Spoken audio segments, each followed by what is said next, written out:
So now that the basic rig is done, what we need to do is attach the bones to the skin, and then it will be able to move accordingly. So the first thing that we need to do is ensure that we are under the rigging tab. Next, what we need to do is select the bones, and we also need to select the geometry, and handily I put it all in layers so I can actually select with this. Then I'm gonna go to skin, and then bind skin, okay? And then when we try to move it, it should just move up and down. As you can see, it's forming. So let's say we want to edit the character and the weights. So all I'm going to do is that you need to select your character. We're going to go under skin. We're going to go to paint skin weights. And then I forgot to click on the actual square here so we can see the options. But if you do that, we can always double click on the actual tool and you get all of the settings. So once you open it, as you can see, all your bones are here. And if you were to click on another one, it just moves from different shades of gray. This is just telling us how much the pelvis bone is controlling the head and every other part of the body. And it will be the same for everything else. The whiter it is, the more control it has. The less white, the more gradient it goes, the more control it loses, until black is zero control. So what we need to do is start painting and giving control to some of the parts.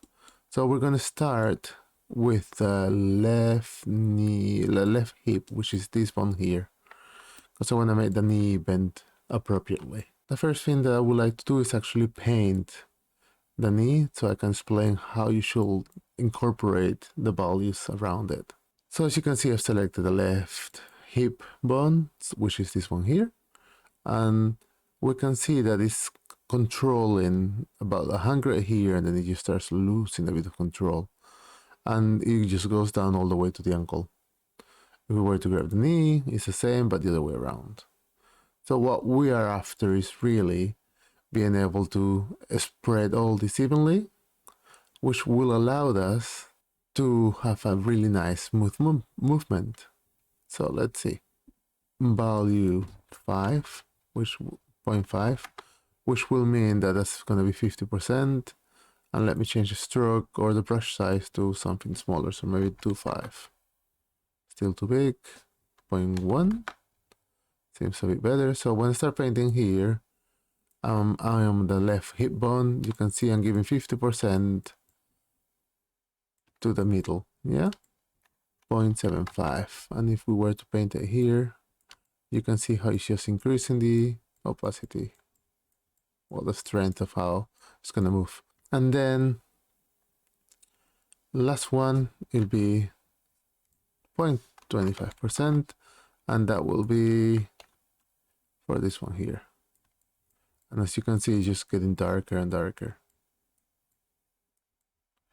There's also another way of doing this if you don't want to paint. I'm going to select the vertex on the middle, ensure that there's nothing selected. I'm gonna go Windows, General Editors, and then we're gonna go Component Editor. And it's gonna open a new window, and it will normally appear on springs, yeah? What we are after is smooth skins. And in here you can see again that every bone that you have is here. Well, whatever is affecting this vertex. So as we can see, we only want the hip bone and the knee bone to be affecting this. So anything on the right should not be here. So if we press 0 and enter, it will take them away. The pelvis, I don't really want it to be affecting it. So now we have this. So since it's the middle, what do we want both to have? As we said earlier, 50%. Yep, so 0.5. Right, so if we were to think about the top, we want this one to have more control than this. So again, let's remove the right.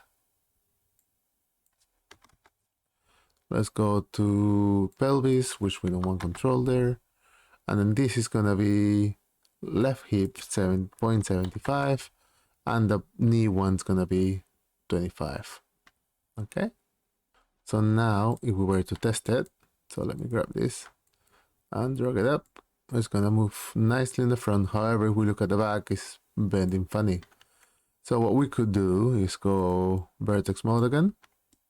Let's go, I don't want this, this, this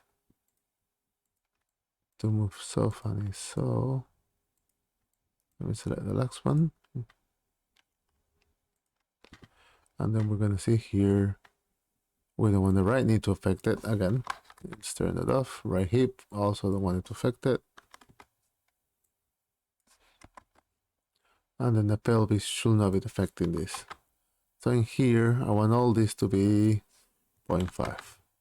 Now when we move the leg, should be a bit stronger, so you can see it's deforming less when we're moving it, which makes it more realistic.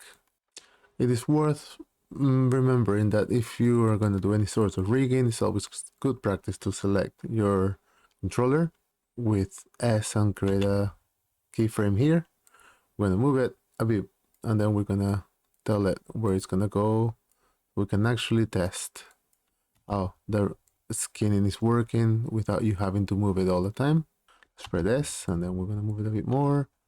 Rotate, press S, rotate again, S. So then we can test different poses without having to do all that work. Okay.